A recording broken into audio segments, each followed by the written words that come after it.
everyone. Welcome to today's webinar, 2017 NEC Significant Changes in Review. I'm your host, Timothy Johnston, and I'm the digital editor for Electrical Contractor magazine. The audio for today's presentation should be coming through your computer speakers or headphones. If you prefer to call in, there's a toll-free number in the event info panel. If you have other difficulties, please reach out to me using the chat window. Also, please note that today's presentation is being recorded. So if you miss anything or something comes up and you have to leave, you can come back at your convenience. Finally, a note on questions. Even though this webinar is longer than usual, we will hold all Q&A until the end of the presentation. At that time, we'll get through as many questions as time allows. During the event, you can submit questions to the Q&A chat box at any time. We'll address them in the order in which they're received. Now on with the show. Today's webinar is all about the 2017 NEC's significant changes. Our presenter is Michael Johnston, NECA's Executive Director of Standards and Safety. Mike is Chair of the NEC Correlating Committee and serves as the NFPA Standards Council. He served as Principal Representative on NEC Code Panel 5 for the 2002, 2005, and 2008 cycles, and chaired Code Making Panel 5 in the 2011 cycle. He's a member of the IBEW and has experience as an electrical journeyman wireman, foreman, and project superintendent. Mike worked for the IAEI as the Director of Education, Codes, and Standards for almost 10 years. He also worked as an electrical inspector and electrical inspection field supervisor for the city of Phoenix, Arizona. Mike is an active member of the IAEI, chair of the NFPA Electrical Section, member of the Education Section, the UL Electrical Council, and National Safety Council. And after all that, he still finds time to contribute to and consult for Electrical Contractor magazine as a code expert and code comments columnist. I want to thank you all for attending. Now I'm going to hand it over to Mike Johnston to get started. Mike? Hey, thanks, Tim. Thanks very much. It's great to be here with everybody. Thanks for taking the time out of your schedules to attend this look at 2017 National Electrical Code changes. I'm happy to team up with Electrical Contractor, and we'll talk about a little over 100 of these changes and how they may impact your day-to-day operation. Before we get going, just a little bit of background of what the code panels had to manage in the process of the 2017. There were just over 4,000 public inputs submitted that the code panels had to act on, and from those 4,000, 1,235 first revisions were created by the committees. And then, of course, there's a period of time in between the public input stage and the comment stage, and when that time ran out, there were a total of 513 public comments submitted against those public inputs, and 559 second revisions resulted from the committee's work. And it seems like the code is not getting any smaller from edition to edition, and there's no exception in the 2017 edition. There were actually 5 new articles that emerged from the work of the committees. The presentation today is based on a publication that I co-authored for the Electrical Training Alliance, which is the training arm of NECA and IBEW. That publication can be purchased from the Training Alliance, and it contains about 350 of the significant changes in the NEC. The photos and artwork are courtesy of NECA and the Electrical Training Alliance, and if other contributors provided them, credit is given on the slides as they emerge. As I stated, there were 5 new articles. 4 of significance are Article 691, which is large-scale photovoltaic power production facilities. This is actually a complement and in addition to Article 690 that deals with photovoltaic systems, except that these are not premises installed systems for for private use. These are for direct connection to utility grids, so they're very large in scale, and there's requirements where Article 690 fell short.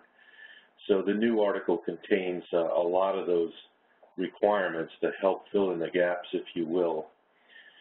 And if you've been involved in the electrical industry for the last 6 to 10 years, you know that energy storage systems, microgrids, standalone systems, and so forth are buzzwords in the industry, and a lot of it relates to smart grid initiatives, energy use, reduction of energy use, energy management, and so forth. There was about 2 cycles worth of work that resulted in a new article on energy storage systems. We've got an article on standalone systems, in other words, something that is islanded off the grid. Still have to comply with safety rules, even though you're not connected to the grid in those situations. And Article 712 provides the basis or basics of installation of DC microgrids. And microgrids are going to be a common way to deal with energy use and work interactively with the utility, with the ability to island if a customer chooses to do so, depending on the sophistication of the microgrid and how it's arranged to operate.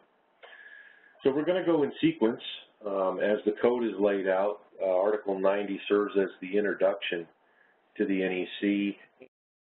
The first change of significance that we'll talk about has to do with what is covered in the NEC, and that's in subdivision A to 90.2, and the words "and removal" have been added in this section, which basically is an indication that the NEC not only covers installation of conductors and equipment, but in some cases it has requirements that involve removal.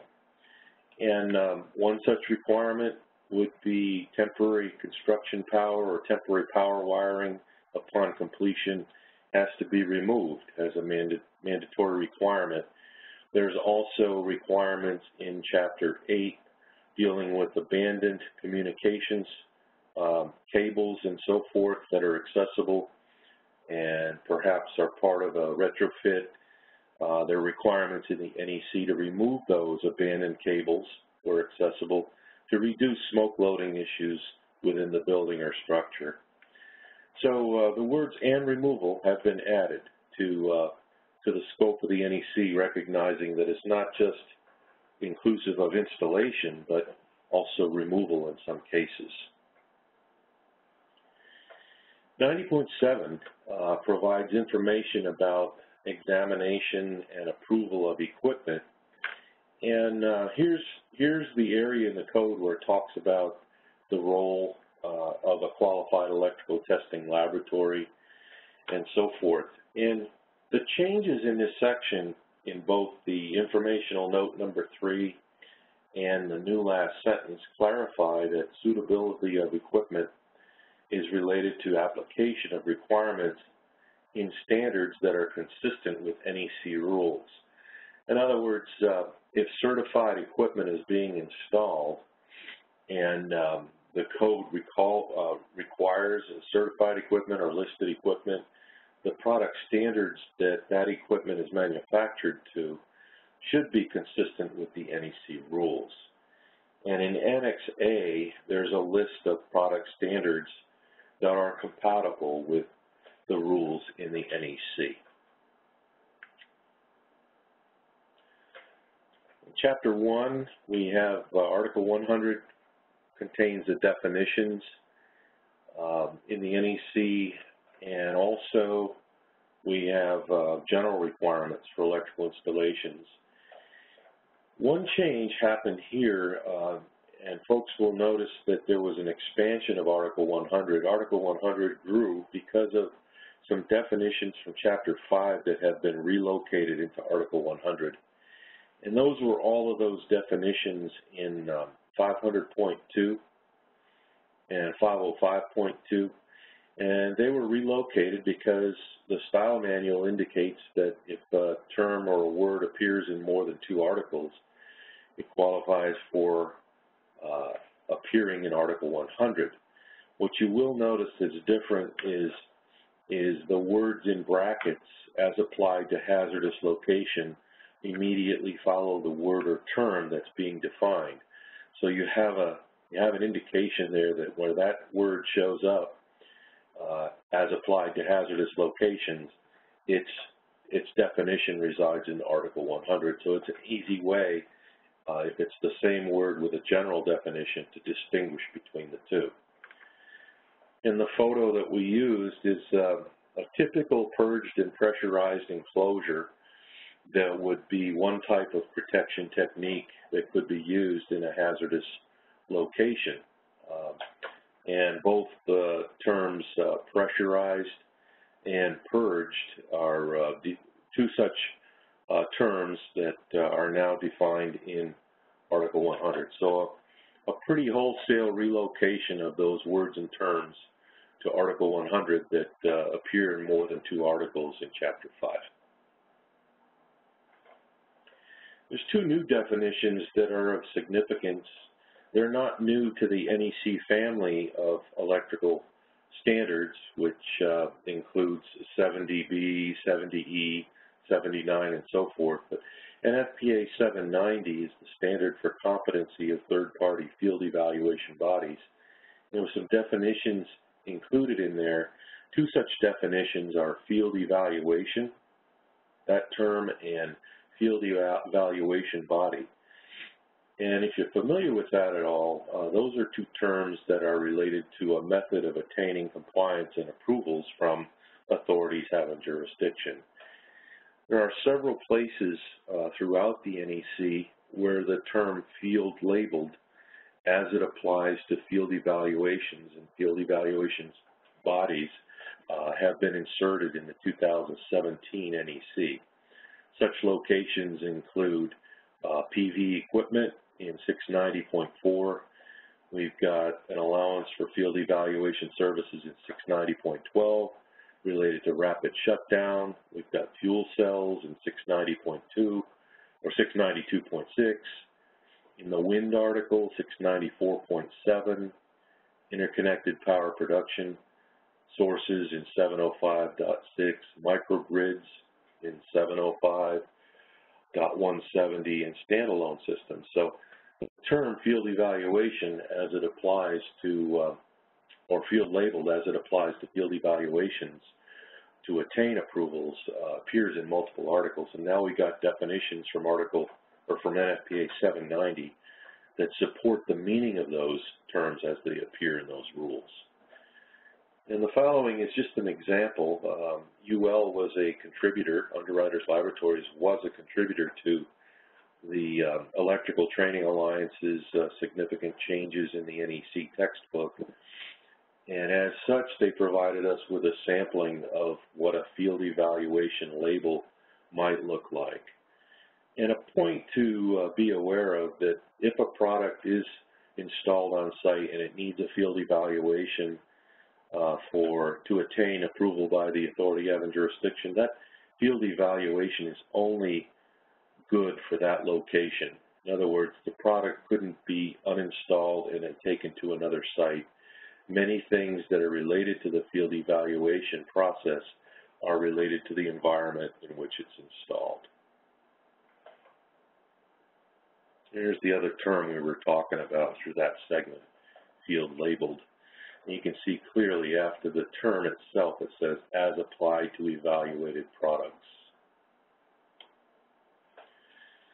110.3 talks about, we continue our discussion about examination of equipment and approvals and what it takes to attain an approval.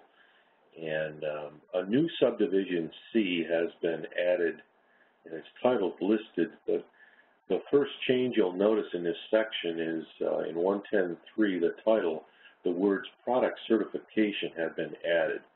And that's to align with some transitional things that are happening by qualified electrical testing laboratories to migrate incrementally away from using the term listed. The term listed will still be used, but the term that's more prominent is product certification.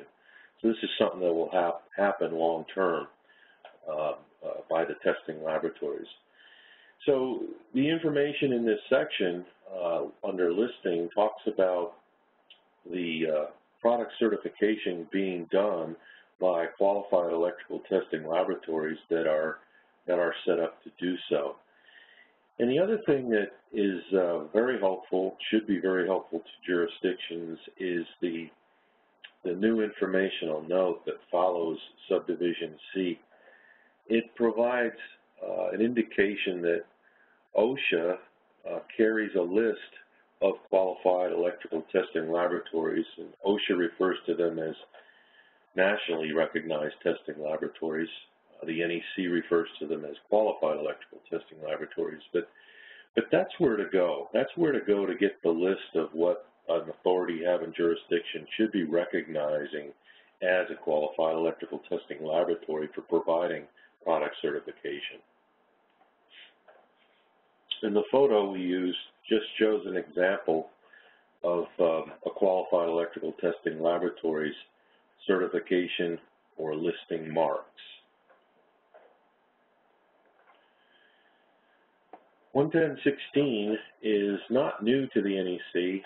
If you look at it long range, it is fairly new section in the NEC, and it includes requirements for arc flash warning labels, arc flash hazard warning labels, to warn qualified persons of potential arc flash hazards if the equipment is worked on while energized.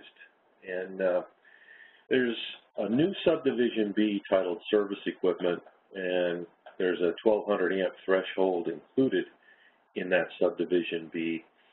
And in addition to the generic arc flash hazard warning that must be provided, new information related to installation detail is also required on that label. And what we mean by that is the information that's required on the label is related to the installation and how the installation will perform. There is a nominal system voltage that's readily attainable. That needs to be on there. The available fault current, those are typically published values or could be provided through a calculation.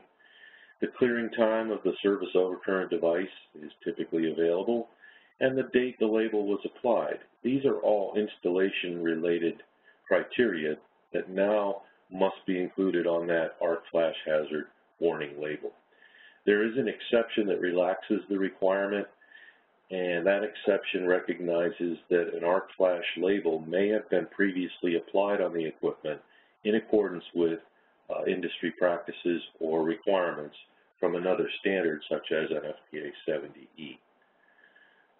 So when we look at the slide, it shows everything at the top is what used to be required by 110.16, where you see the warning, arc flash and shock hazard, and appropriate PPE required. That's all that the NEC required up until this edition. The new installation-related detail is shown in a highlighted text just under that second bold line from the top. And then again, everything below the highlighted service overcurrent device clearing time is information that would have been provided from requirements in NFPA 70E. And again, there's an exception that recognizes if you have that information at the bottom of this label as required by a previous edition of 70E, that you can qualify for an exemption there. Another new requirement, it's not new to the industry, it's something that's been going on for years, but the NEC was silent on recognizing reconditioned, remanufactured, refurbished equipment and so forth. 110.21 has been restructured. A has been restructured into two list items. List item 1 is what used to appear for manufacturer's markings. Those requirements remain the same. And list item 2 and a new exception and informational note have been added, and it provides requirements for organizations that perform reconditioning services on equipment. The requirement is to provide the name of the organization responsible for the reconditioning and the date of the reconditioning, and have that be marked on the equipment. So as an example, say it were a large frame breaker that could be reconditioned or refurbished, and a lot of manufacturers provide these services already, and they usually provide an indication when it's been reconditioned and the date and so forth. But this is the requirement: the manufacturer name, the name of the organization that's performing the reconditioning, and the date that the reconditioning services were complete. Section 11024A provides some field marking requirements to include available fault current levels, and the whole purpose of this section is to make sure that equipment is used within its rating, specifically the service equipment. And there's a new last sentence that was added here related to a calculation and having to provide a calculation if one is made. And it has to be available to those authorized to design, install, inspect, maintain, or operate the system. So it's related to probably a point in time when it's originally installed. Usually those values are known and they're part of the engineered design. It gets a little tricky when you get into existing installations that have been in use for a while, and the values of fault current may go up depending on what's going on within the building or within the utility network serving the building and so forth. So the new sentence provides some additional strength and emphasizes the importance of making sure that those calculated values or published utility values in published data on the internet and so forth are used with respect to the equipment's overall rating, and that it's still being used within its overall short circuit current rating. The graphic that we use is just a simple graphic that has a manufacturer's label at the top that shows a short circuit current rating. The black label, if you will, is what's required by 11024. It shows the available fault current and the date the label was installed. And the additional label on the bottom is to conform with 11016, your arc flash hazard warning label. Another change in 11026 deals with working space requirements at equipment that is likely to be worked on while energized. Last code cycle in section 42466, there was some language put in place that required minimum working space in front of duct heaters that were installed above in ceiling spaces. And there was a continuation of that work. The same task group that was involved in that work also worked on the new language for 11026A4, recognizing that this had some use as a general requirement in Article 110 because this condition could happen to more than just duct stripped heaters installed. Whatever type of equipment it is, if it's installed in a limited access space like above a drop ceiling or in a crawl space and so forth, it's required to have the minimum working space provided. But also, it recognizes that you may not have the headroom, and you may also have ceiling grids in those spaces that could be removed. But the code is actually recognizing those appurtenances and addressing them accordingly. So there's a little bit more strength in the code with regard to equipment that's likely to require servicing while energized. Many types of equipment, it's the only way to perform troubleshooting operations when you're servicing such equipment. It has to be done in the energized state. And hopefully the service tech is wearing the properly rated personal protective equipment. And the last one in 110, Article 110 is a new 11041. If you recall, in the previous edition of the code, the 14 edition, there was a section in Article 225. Article 225 applies to outside feeders and branch circuits, and there was a new requirement, 225.56, I believe, that required performance and operational testing of the system when it was installed, but it basically stopped at the feeder and branch circuit level. What happened this cycle is 11041 generalizes that requirement for operational testing when the equipment is first installed, and it's related to equipment over 1,000 volts. So your medium and high voltage installations, where you're doing that operational testing on your relaying, your overcurrent protection relay scheme, your high pots on your cables after stress cones are installed and so forth.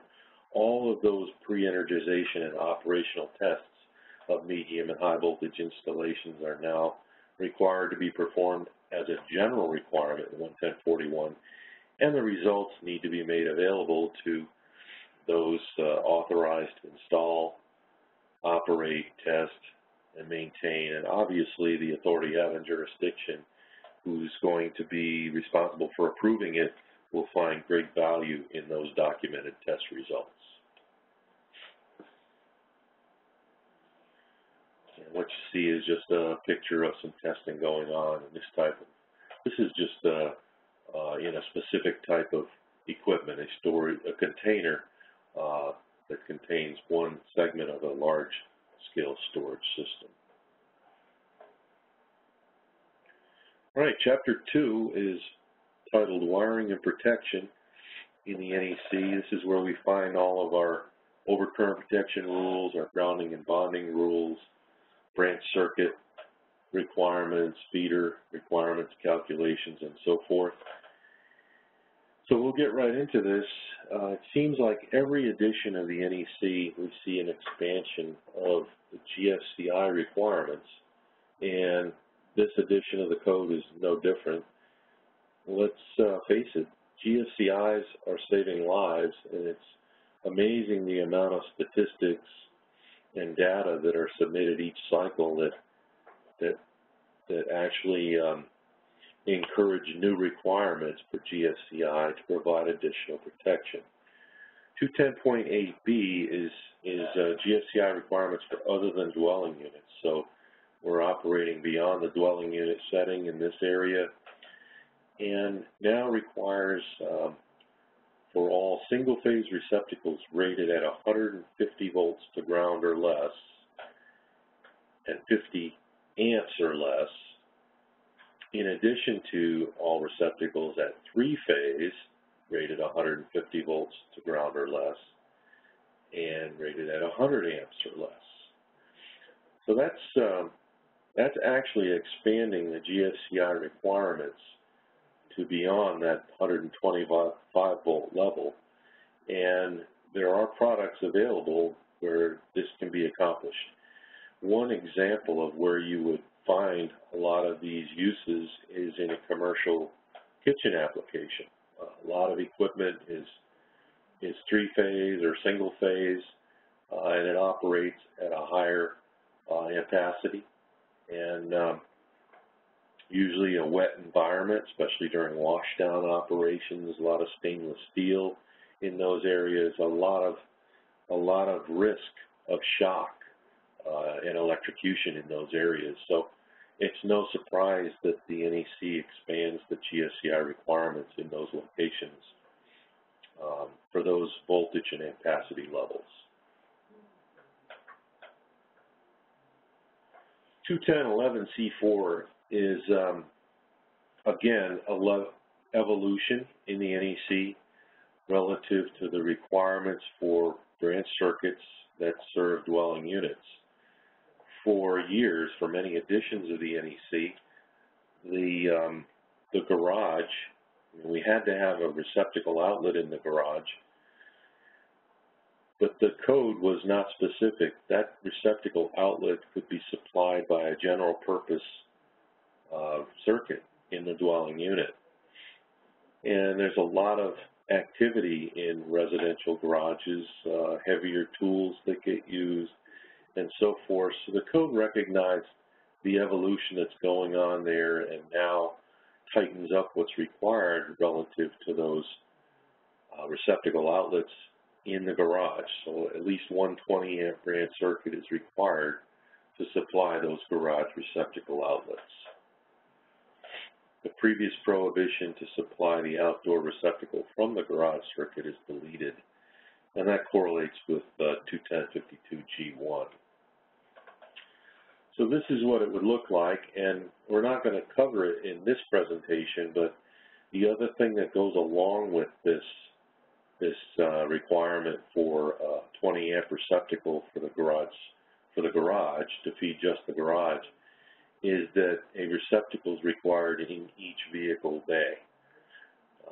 And the previous editions of the code talked about, I believe, car space, and it wasn't clear, you know, and folks could argue that, well, I'm putting a truck in there instead of a car and so forth. So hopefully this generalizes it in a way where it becomes practical and the requirement satisfies the actual needs in the field.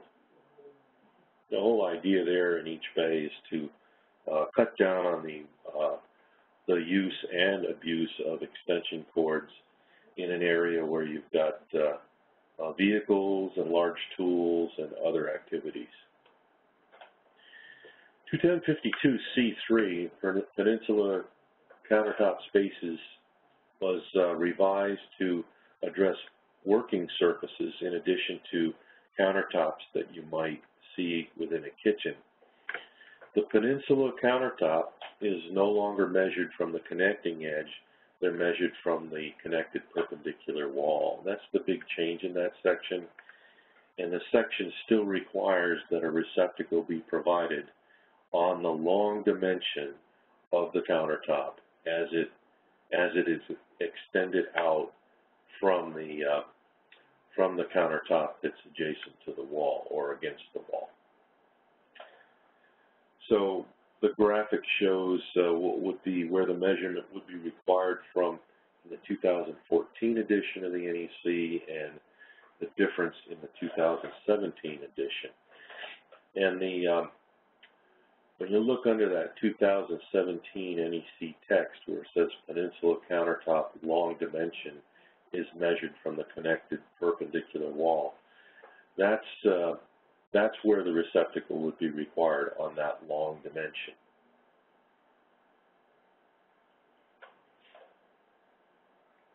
For years,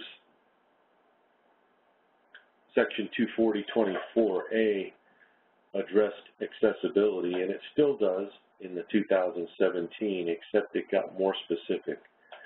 The previous edition basically said that overcurrent devices shall not be installed at a height more than 6'7" above the floor working platform, or however that was worded. And it wasn't totally accurate because the overcurrent device resides inside a switch oftentimes.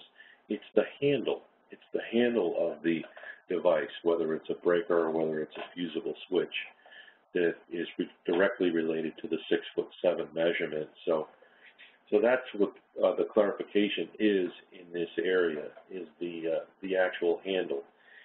And I think Panel 10 did a good job of getting the exception in there that relaxes the requirement and permits the use of a tool to access overcurrent devices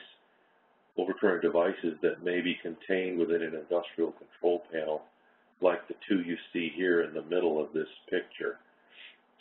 So now the screwdriver on the Hoffman box to unlatch and have gain access to the the overcurrent devices contained in the industrial control panel are recognized in the exception.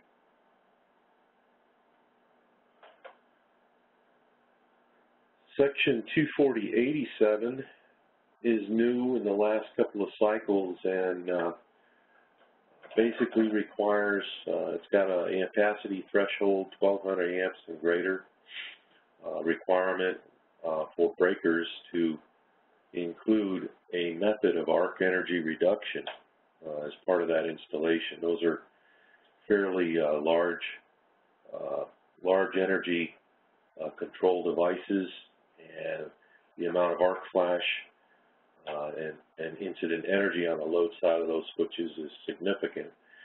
Well, what changed this cycle is a new 24067 has been added, and it addresses arc energy reduction, except it's recognizing it can be accomplished through the use of fuses or a combination of fuses used with integral equipment to accomplish the incident energy reduction. Once again, the threshold is at the 1200 amp level and greater, and one of the methods specified in that section is required to be used to reduce arc energy levels on the downstream side of that device or that overcurrent protection. And it's very useful when justified energized work may need to be performed on the downstream side.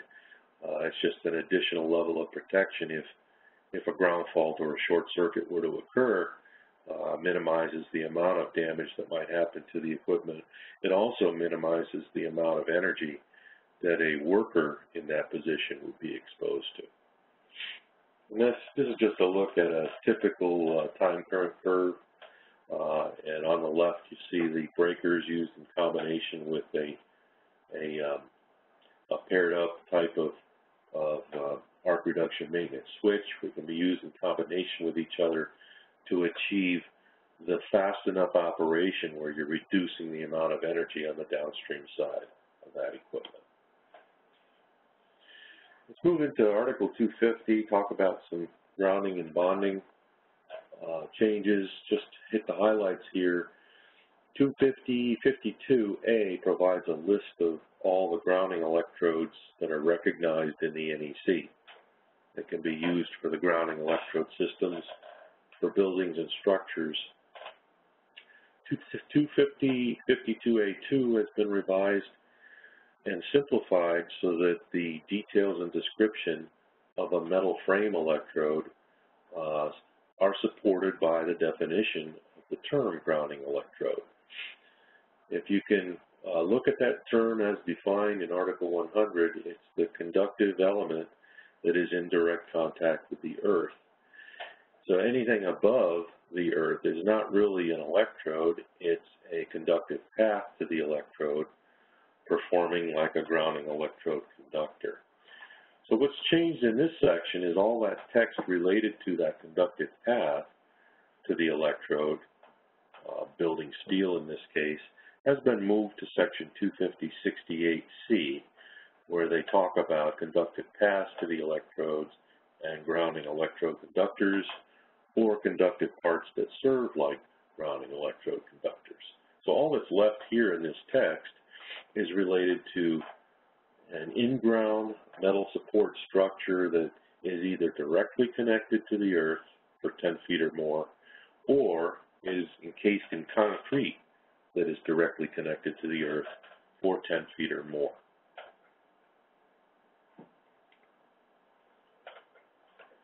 .250.52b is what's contained here is what's not permitted as electrodes, and you still have aluminum. You can't use aluminum as an electrode. You still can't use a gas piping system in the ground as an electrode. Those are prohibited. A new list item 3 was added to restrict structures and reinforcing steel for in-ground pools from being used as grounding electrodes in the grounding electrode system for a building or structure. It was a rather interesting action by the code panel, because here you have something that is actually performing as an electrode, and it's probably a pretty good electrode. It's just that the code panel went the other way on it. The code panel basically said, no, we don't want to deliberately connect the rebar cage, the concrete encased rebar cage of an in-ground pool to the grounding electrode system required for a service serving a building or structure. They want to maintain deliberate isolation from that. And when you get right down to it, it's typically not isolated. There's typically a connection between the equipment grounding conductor and a wet niche fixture or a pool pump motor and so forth. So they are tied together electrically. There is a bonding grid required to be installed at that type of equipment. There's usually a connection between the grounding electrode at the service and those metal parts at the pool location. We're just not going to require that that rebar cage and that concrete structure be used as a grounding electrode in the overall grounding electrode system for the service. 25094 previously addressed the intersystem bonding termination requirements for buildings and structures and addressed an IBT be installed. And this is for the purpose of connecting any grounding electrode conductors or bonding conductors or jumpers related to communication systems that would be covered by Chapter 8. And there's correlation between the two. Well, what's new here is the previous requirements in 25094 are still contained in Subdivision A, but a new Subdivision B has been added, and it's titled Other Means, and it recognizes the use of a listed 1/4 inch thick by 2 inch wide copper bus bar for connecting grounding and bonding conductors or bonding jumpers used in the telecommunications environment.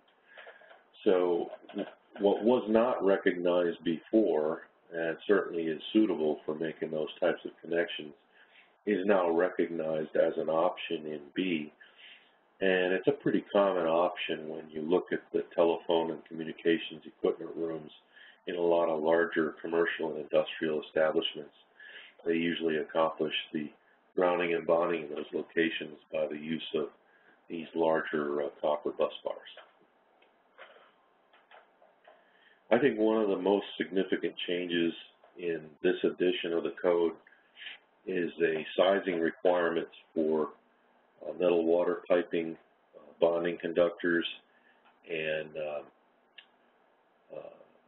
bonding jumpers for interconnected metal building frames. The previous sizing requirements referred to Table 250-66, which basically stopped at 3/0 copper or 250 aluminum. That was the largest size you ever had to install, no matter what size the service was. And this cycle, the references are no longer to 250-66. They reference 250-102C1, which basically requires the 12.5% rule to be used when the size of the largest ungrounded service conductor or derived phase conductors exceeds the values in that table, 1100 kc mil or 1750 aluminum. So the big change there is no longer stop at Table 250-66. On the larger systems, you have to look at Table 250-102C1. You may be using the 12.5% rule to establish the sizes of those bonding conductors or jumpers. Now here's this is a smaller service, obviously, but what we're talking about is a bonding conductor or jumper for a water piping system, as opposed to a grounding electrode conductor, and the same thing for building steel. 250-148 talks about continuity and attachment of equipment grounding conductors that are installed with branch circuits to an outlet box in this case, and some small changes with pretty big impact. The words all and any of have been added within this section, basically clarifying that all the equipment grounding conductors associated with any of the branch circuits in the box need to be connected together and attached to the box. And it clarifies that the EGCs must be connected together and not just to each other if they're associated with the same branch circuits. So to look at it graphically, and this is a very simple approach, it gets a little more complicated, and you can see the reason for the change when you get into some multi-gang box applications like a 6 or an 8 gang enclosure, where you might have a 15-amp circuit, a 20, a 30, a 40, and so forth. And it also can get a little challenging. The blue wire nut only goes so far in tying everything together, so probably having to make sure your connections are to the common metal box, and then a jumper out to the device if your device is not a self-grounding type, and so forth. I think there's still some more work that needs to be done in that section. All right, that gets us through Chapter 2. In Chapter 3, we're dealing with the general requirements for wiring methods and materials. And to simplify it, in Chapter 3 of the NEC, this is going to cover everything to get your wiring and your circuitry from point A to point B. This is where you're going to be operating in Chapter 3. Your conduits are here, your tubings, your cable wiring methods, your conductors, your general requirements for burial depths and so forth are covered in Chapter 3. The first change is, speaking of burial depths, 305, Section 305 and Table 305 provide a real user-friendly approach to establishing minimum depth requirements for the various types of wiring methods used in different locations on a premises. What's been added here is some new notes following Table 300.5 that provide some clarification and actually some relief in some cases from the minimum 6 inches required for a low voltage lighting system. Basically what that note is saying is that if you have a listed low voltage lighting system and it has installation instructions that may provide a lesser depth for those conductors hitting the luminaires from an underground installation, that you can follow the installation instructions and still meet the requirements of the NEC. Remember, those notes that follow Table 300.5 are applicable as code rules. Those are not informational notes. They are code. They actually drive the requirements from within the table. And here's a look at some landscape lighting that might fall under that new note, those new notes. Table 310.15b3c was a fairly new table. This table actually had a bunch of information in it related to adding correction factors when you installed conduits or cables on rooftops. After some significant study by 2 major universities and using some NASA modeling software and looking at some UL testing, the final action by Panel 6 was that the rooftop adder was no longer necessary. But the thing that should be emphasized here is that convection is important in the conduit or cable system's ability to dissipate heat. So if it's laying directly on the roof, you're still going to have an adder at 60 degrees C, and that minimum dimension is 7/8 of an inch, and you still have requirements to apply where you've got multiple current carrying conductors in the same raceway or cable. So in these types of environments, and you can see a little bit of conduit or EMT, it looks like, installed on this roof. It's actually stood off of the roof more than 7/8, so that would actually qualify for the relief of the rooftop adders. Remember, if you have multiple current carrying conductors in the raceway, you still have to take a correction factor for those.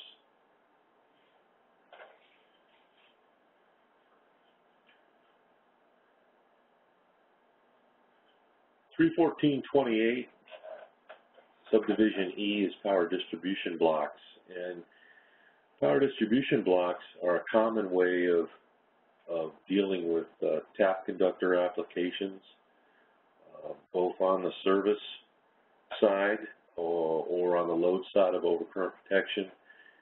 And what was added here in E is a requirement that if a power distribution block is installed on the line side of the service equipment, it needs to be listed and marked for that location. There's strengthened requirements for power distribution blocks installed on the supply side of the service point. Here you're dealing in an area of the system where if there's a ground fault or a short circuit on the system, they're going to be subjected to some higher levels of fault current before an overcurrent device on the upstream side can operate. So they're built in a little bit more robust fashion, and the bottom line is that if they're being used in that position in the system, that they need to be identified as suitable for use on the line side of the service equipment. Another important requirement with some pretty significant substantiation that was accompanying this public input is requirements for grouping conductors installed in a parallel arrangement. And this requirement applies to wireways and auxiliary gutters. The same requirement applies in not only 36620, but 37620 and 37820, and requires grouping of conductors, in other words, all three phases and the neutral of each set of conductors in a parallel arrangement have to be grouped in a way where the cancellation effect between them is equalized or held as equal as possible. And the idea here is due to inductive reactance and those operating characteristics of circuits, if the conductors are just laid in this wireway in a haphazard fashion, you could have a situation in a parallel arrangement where one conductor of the parallel arrangement may be carrying a lot more current and it's capable of handling, while another current carrying conductor on the same phase is carrying a minimal amount of current because they have not grouped them, and the canceling effect is not as equal as it can be. So a new grouping requirement where you're dealing with a wireway application, and it's related to making sure that the division of current on the same phase in the parallel arrangement is as close to equal as possible, so you don't overload one conductor of the parallel set. Chapter 4 is equipment for general use, and this is where we address utilization equipment like heaters and motors and those types of equipment, but we also have equipment that helps facilitate the use of electricity, like a panel board, like a receptacle, like a switch, and so forth. So we're dealing with utilization equipment, and we're dealing with equipment that helps facilitate the use and distribution of electricity.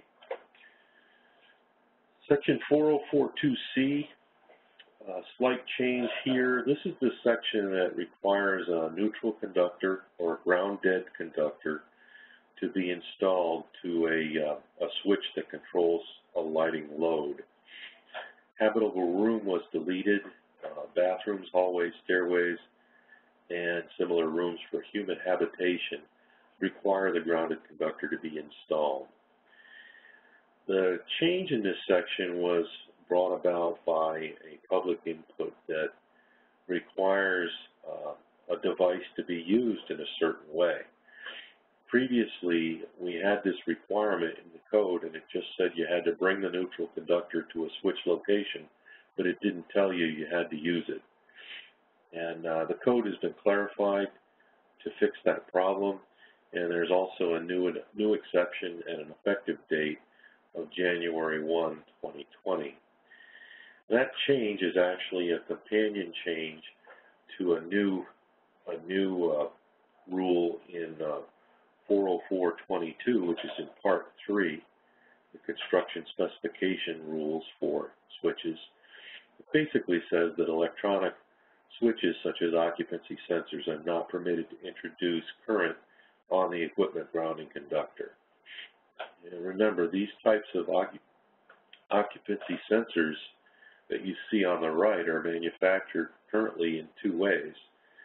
Some of them have a neutral tail for running the brains of the device, and others do not. They rely on the connection of the equipment grounding conductor to the branch circuit equipment grounding conductor to complete the circuit for the brains of the device in the standby mode. So we're transitioning away from being allowed to do that, other than by a few instances in retrofit and replacement applications moving forward, and again, to work as a nice compromise with manufacturers. The effective date is January 1, 2020, which allows pipelines to clear and tooling, if necessary, to happen on the part of the manufacturers. 406.3e has evolved nicely, and it's chasing the requirements in ASHRAE 90.1 and the ICC energy codes that require controlled receptacles in occupancy that are connected to an automatic energy management system and so forth for controlling energy. Those receptacles be marked. Previous to this edition of the code, the only mark that was required was the universal power symbol that you see on the bottom left of the device shown on the slide. And it really wasn't helping a non-code educated person out there, perhaps like an office worker. They would see that symbol and it really didn't know that it meant that that receptacle or part of that receptacle could be automatically activated to the on position or disconnected at any time.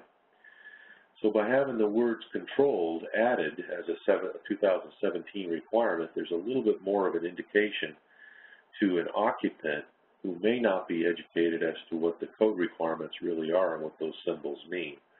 So it's a little bit more of an indication that that receptacle on the bottom of that device is a controlled receptacle. So if you want power there all the time in an overnight application, for example, you probably want to avoid plugging something in there like a computer that needs to be on all the time. And in the other way of looking at it is if you're plugging in a CPAP machine or some other breathing apparatus or medical apparatus, you certainly don't want to plug it into some receptacle that's going to be automatically disconnected in the middle of night and create another hardship. Article 409 covers rules for industrial control panels, and a new first level subdivision, B, requires documentation of the short circuit current available at the industrial control panel, other than those that contain only control circuit components. Obviously, the energy is fairly low there. The documentation must indicate the date of the calculation. A lot of times this is done by just marking or labeling the equipment. That's one way to document it. But the way this code section is written, it could also include documentation that stays with the equipment or that's on file with the maintenance facility personnel and so forth.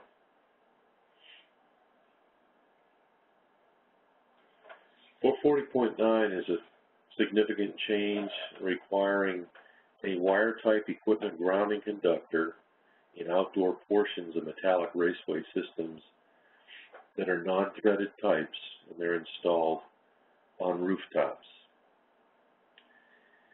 The panel 11, responded to claims of physical damage caused by activities on the roof, like service operations and so forth, that could damage connections at slip fittings like couplings and compression connectors and so forth, causing them to open and possibly eliminating or compromising a ground fault return path in the form of a metal raceway.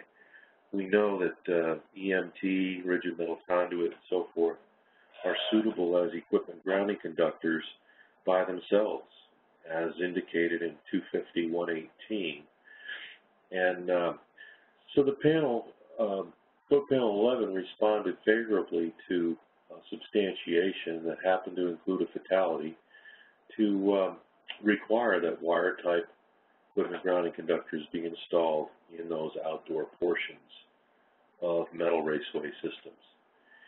And this is probably going to need some work as well. And what I mean by that is that not only air conditioning equipment, feeders, and branch circuits are installed on rooftops. It could be a lot of other types of branch circuits and feeders that are vulnerable to the same types of problems. So this is probably something that has to become more of a general requirement as we move into the 2020 or 2020 edition of the NEC. We'll see what happens. This is an example of some equipment that's covered by Article 440, which is equipment typically containing a hermetic refrigerant motor compressor. All right, Chapter 5, special occupancies. Here we're getting into situations where there may be amendments or modifications to the rules in Chapters 1 through 4. The first change we'll talk about, and it's one that I had experiences with when I was a supervising inspector years ago. A new list item 3 has been added in 514.3b, and it addresses these storage tanks for liquefied natural gas, compressed natural gas, and LPG storage tanks, and now requires specific distances from property lines and from other gas storage tanks. In the previous editions of the code, we never had those requirements and those separation distances, and you could get into trouble where a propane tank or a large storage propane tank would be backed right up to a property line, and there was no control of the electrical equipment that the neighbor in the adjacent property would put next to that equipment, and it may end up being in the classified or hazardous location. So at least with these separation distances, it keeps the classified location associated with the storage tank from overlapping the property line into an adjacent property where there's really no control of the type of electrical equipment or use that the neighboring property is doing. This is a look at some bulk storage tanks, and obviously the extent of the hazardous location is pretty significant here. You can see the significance here of not backing these storage tanks right up to a property line where the classified location overlaps onto another person's property. Article 514 covers motor fuel dispensing facilities, and in 514.11, the requirements for emergency control, emergency disconnects, have been modified and aligned with NFPA 30A. This section, subdivisions A, B, and C, just address the locations for attended and unattended dispensing facilities, respectively. What's changed in here is the requirements, the previous requirements that existed for circuit disconnecting means and disconnecting all conductors of the circuit, including any neutral conductor and so forth, or any video circuits or communication circuits. All of those requirements have been removed because this section now just deals with emergency disconnects. The requirements to disconnect all those other types of circuit conductors, those are maintenance disconnecting means requirements, and they're addressed in 514.13. So nothing is lost. It's just that 514.11 only addresses the locations of the emergency disconnects. There's a look at a typical motor fuel dispensing facility, and the emergency disconnects referred to in 514.11 in these fuel dispensing facilities that have clusters of fuel dispensing devices. It's not uncommon to see multiple mushroom-type buttons that serve as the emergency disconnecting means to completely shut down the fuel pumping operation if there were to be a fire or an explosion at the facility. Article 517 provides rules in the NEC for healthcare facilities, and a new definition has been added. It's not a new definition to rules related to healthcare facilities, but it's a definition that resides in NFPA 99, the Healthcare Facilities Code, has been inserted in Article 517 in the .2 position. .2 contains all of the definitions related to terms used within just that article. The definition of the term governing body provides some significant value because that term is used a few times within the article. And the unique features of the term governing body is that it's a person or persons that have legal responsibility for making decisions within the facility, such as what level of care is provided in what location, a critical care location versus a normal care, a wet procedure location versus a non-wet procedure location, and so forth. So a real good definition to help provide some clarity on some of those decisions that must be made by the governing body. The photo just shows a typical facility that would have a governing body that makes those critical decisions. The term patient care location has been changed. The word space has replaced either the word area or the word location throughout Article 517. And again, this change aligns with the same changes that happen in NFPA 99, the Healthcare Facilities Code. So the main definition of patient care space has also been revised to add categories 1 through 4 in parentheses following each definition. And these categories provide an indication of the level of care that would be provided within those spaces. For example, if it's a basic care space, it would be a Category 3. If it's a general care space, Category 2 space, and within the definition itself, it talks about the characteristics of that space. When you move into a critical care space, that's a Category 1. So Category 1 is the most extreme level of health care. You know, it's a space in which failure of the equipment or circuits in that area is likely to cause major injury or death to patients, staff, or visitors. So it's pretty significant. So there's a hierarchy that's established there in Categories 1 through 4, following the definitions of those space terms in 517.2. And they're using the same method that was used several cycles back when the term luminaire was used to replace the term fixture in Article 410 and so forth. It was an incremental approach that happened over a couple of cycles. The term luminaire appeared following fixture in parentheses, and then the next cycle it appeared as the primary term with the paren following it, and the same progression is intended by panel 15 and the NFPA 99 coordination. And the photo just shows an example of a Category 1 space, obviously an operating room that is also a wet procedure location in most cases. Not all operating rooms are wet procedure locations, but the majority of them are. Another a good change was to include a definition of invasive procedure in 517.2, and it also aligns with the same term as defined in NFPA 99. And it provides a good description of what constitutes a procedure that is invasive. Clarification that penetrating the skin with an injection needle is not something that's considered invasive.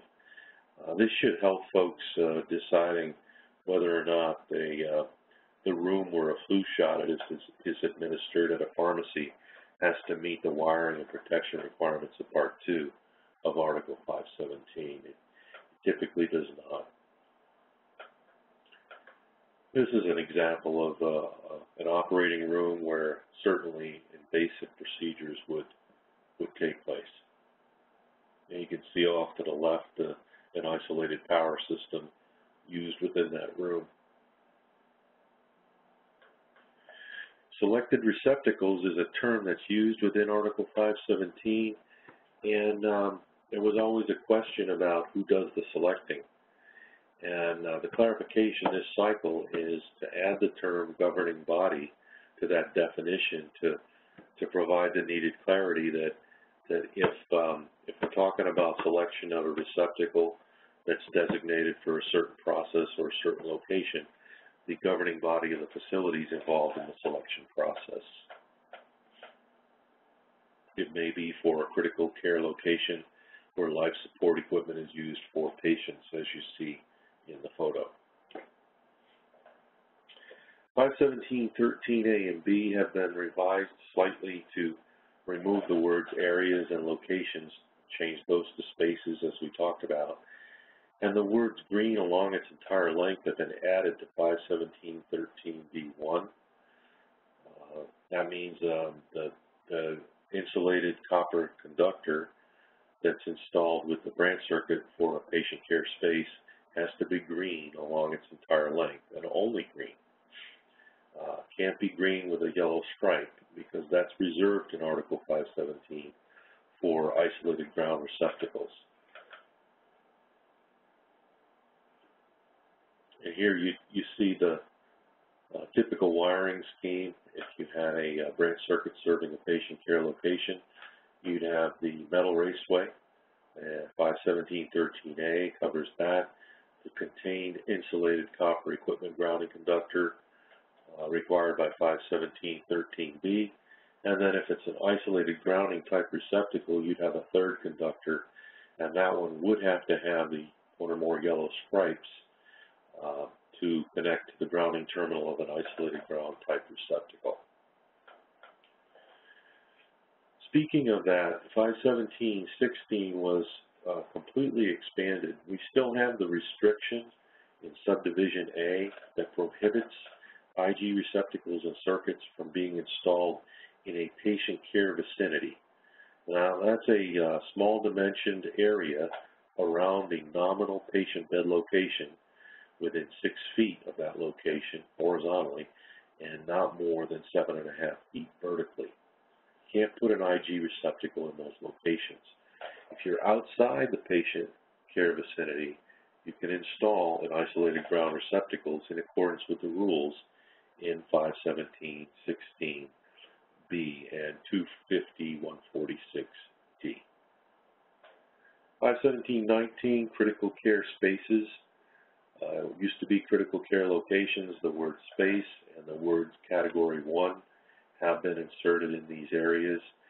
and new requirements for identification of receptacles that are supplied from the life safety and critical branches of the essential electrical system. There's an example of a ceiling pod mounted type of equipment, and on the left on that pod, that assembly, you can certainly see some red receptacles indicating that those are connected to either the life safety or the critical branch. Red is the common color that's used, although the NEC does not specify a color. And 517.29 is new, and it's the introductory language or the driving language in Part 3 of Article 517 that talks about types of essential electrical systems required for Category 1 and Category 2 locations. So not only do we have spaces and categories of the care locations, but we have the types designated for the essential electrical system. Basically, it's going to be a Type 1 for an essential electrical system in a hospital, and it's going to be a Type 2 essential electrical system if it's for a nursing home or a limited care facility. And those type designations are actually derived from NFPA 110 that covers requirements for emergency systems. Sources of power for a hospital application, fuel cells are now included as a source of power for those types of facilities. And Subdivision C, I like this change. Subdivision C was revised to remove the subjective language that really called for consideration on the location of the essential electrical system and power source. And, you know, that language was vague and unenforceable because when questioned, whoever was questioned could just say, yeah, I considered it, and they would have met the requirements in the NEC.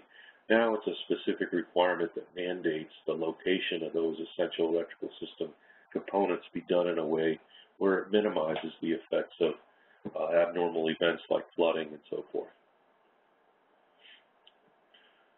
Two independent sources of power, still addressed in 517.30a, and fuel systems are now permitted. Here's an example of a generator source in this particular application. That would be for a hospital. And then in 517.42, we talk about the essential system for a nursing home and limited care being a Type 2 essential electrical system. Also, the requirement for identifying the receptacles connected to the essential system of those facilities is now in the NEC. If by color, the same color is required to be used. A thing to point out here before I leave 517.42, if you're dealing with a nursing home and a limited care facility, and that's all that's done there. It says facility for sleeping purposes and those types of functions without anesthetizing locations and invasive procedures and other things, then Type 2 essential electrical systems are perfectly fine and meet the minimum requirements. As soon as there's anesthetizing and surgical procedures and invasive procedures and so forth that are administered within those types of facilities, that's a trigger back to Part 3 of Article 517, and the essential electrical system has to be a Type 1 in accordance with what you'd do for a hospital. 590.4 B and C, Type SE and SER, is now permitted to be used in temporary wiring methods in underground raceways. If you're installing temporary construction power, for example, normally you couldn't put SE and SER in the ground. That's not suitable for that location. But in a temporary location or a temporary application, it's suitable and recognized by the NEC. MC cables are permitted to be used without a box as long as continuity is maintained between the armor of the two lengths of cable. and that's often accomplished by use of a listed duplex armored cable connector or fitting that can extend the grounding from one armor to another armor. Chapter 6, special equipment. Retrofit kits are now included in the scope of Article 600 and required to be listed, marked, and installed in a listed sign that is being retrofitted to LED, for example. And 634 is new language recognizing a photovoltaic-powered sign. It's required to be installed in accordance with Article 690 as applicable. And the PV-powered sign installation instructions need to be included for the installer, and they certainly would be handy for the authority having jurisdiction as well. Last code cycle, we saw mention of conductive charging methods and inductive charging methods, and that was the only language that discussed any differences between the types of power transfer in the charging process. This cycle is recognized aligning with emerging technologies for wireless charging equipment. We've got definition of wireless power transfer and wireless power transfer equipment and their associated acronyms. And it's recognizing types of equipment that are emerging in the market where the main means of charging is through a magnetic couple between the charge equipment on the vehicle and the connected electrical vehicle supply equipment. 680.10 minimum cover depths that were previously required in Article 680, they've been removed. Panel 17 now aligns their cover depths or their burial depths with Table 300.5, and there is no longer a need to address those. It addresses wiring methods and depth requirements within 5 feet of the inside walls of the pool. And a new Part 8 has been added to 680, addressing electrically powered pool lifts. These have been installed for a long time to meet ADA requirements at commercial pools especially, and while they're all low voltage, or many are low voltage and some are even battery operated, they may include conductive metal parts that certainly would be within the distances of the inside walls of the pool where bonding would be necessary. So there's a new part in Article 680. It relies heavily on product certification of this type of equipment, and of course the bonding requirements would have to be met in accordance with 680.26. 690.12 is the rapid shutdown requirements that have been expanded. The term array boundary is established, requirements for circuits outside and inside the array boundary. 3 rapid shutdown methods are provided for circuits inside the array boundary with an effective date of 2019. And the controlled conductors inside the boundary, or not more than 3 feet from the point of entry, have to be reduced to 80 volts within 10 seconds of initiating the rapid shutdown equipment.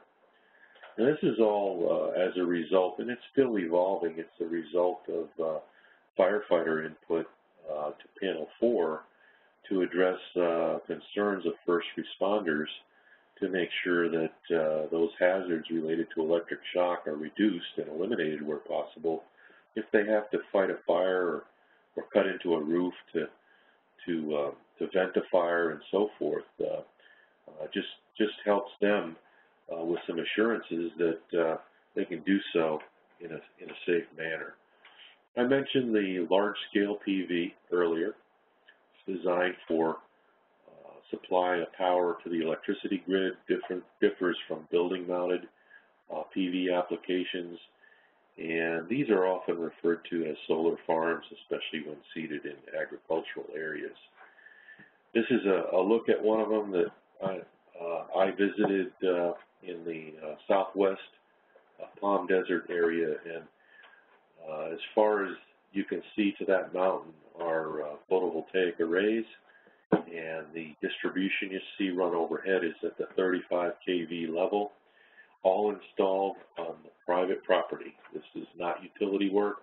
This is all being done by private contractors. Happened to be a NEC contractor that installed the medium voltage work there.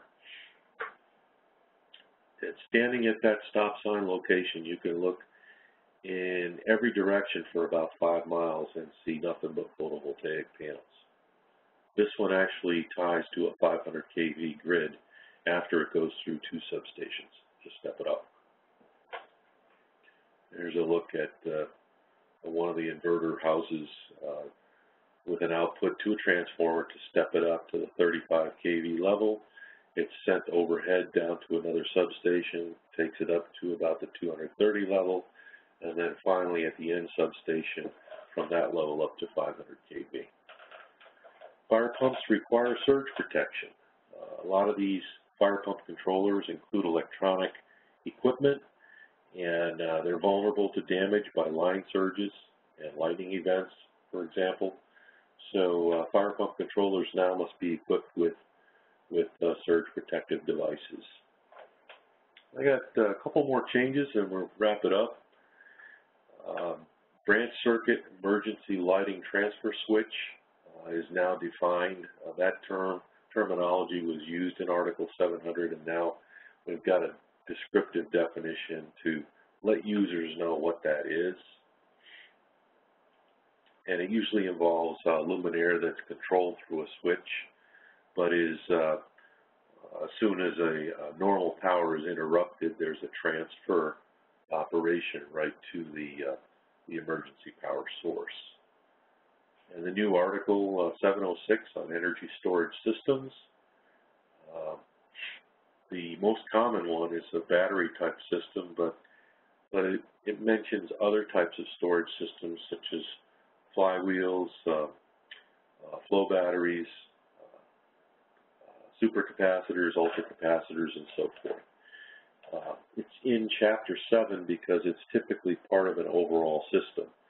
Batteries that are covered by Article 480 is just one type of power source that shows up in the equipment chapter of the NEC and is addressed here from a systems approach because Article 706 and the rules in Chapter 7 are more system orientated. There's a look at some new generation type batteries and some older generation wet cell types as well. Article 710 is new. It includes standalone systems. These are islanded from the utility grid. Still have to follow code rules in the standalone systems to make things safe, but it recognizes that they don't have to have a utility service. And a DC microgrid is covered in Article 712. And, you know, it addresses situations where you have the ability to island, if you want, from the utility grid. Typically, there's a transformation from AC to DC when you're dealing with the microgrid applications, and you're reducing the amount of power supplies that have to run continuously and use energy. If you can create a DC source used in the microgrid, you've cut down on a lot of energy use, even in a standby mode. And the last two, 725.144, has requirements within a new table, 725.144, that lists permitted ampacities based on conductor sizes, types, numbers of cables bundled in a single application.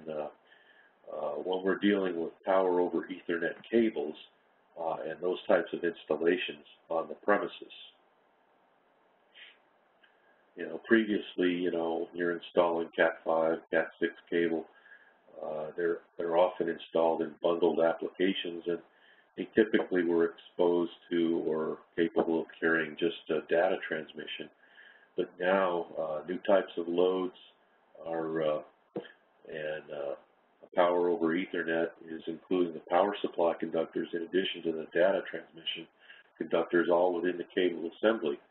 With that includes the concerns of heat. Even at the low current value or low wattage level, you still have the concerns of heat, especially when you get into massive bundling arrangements. And the last one is in Chapter 8, which deals with communication systems. A new Part 6 was added to Article 840 to address power over Ethernet. And Section 160 and 840 requires compliance with 725.144 and provides some listing requirements. When we talk about power over Ethernet, it's actually the Ethernet cable that includes both power and data transmission through the same cable assembly. So you can kind of get a sense that if you bundled, say, 50 of them in the same bundle and they all had power in addition to data transmission, you could get into a situation where heat could become a concern. That's why the NEC has to evolve to address it. Okay, and with that, I'm going to hand the ball back to Tim and see if he's had any questions come in that we can answer for the remaining segment of the webinar. Tim, are you there? I am. That was fantastic, Mike. It was every bit as we expected a marathon gauntlet of the code changes it would be. So we did get a couple of questions, and I want to ask anybody listening still to, if you do have any questions, feel free to shoot them over, and we'll see if Mike can get to them. So the first question is the neutral conductor still required to be disconnected during an emergency situation? Yeah, you're referring to 5.14.11. The code does not require that neutral conductor for an emergency control. You still have to comply with 5.14.13 for maintenance purposes if you were shutting power off to a motor fuel dispenser. You want to have all the power, including any neutral, connected to that dispensing equipment to be disconnected by a switch or other means.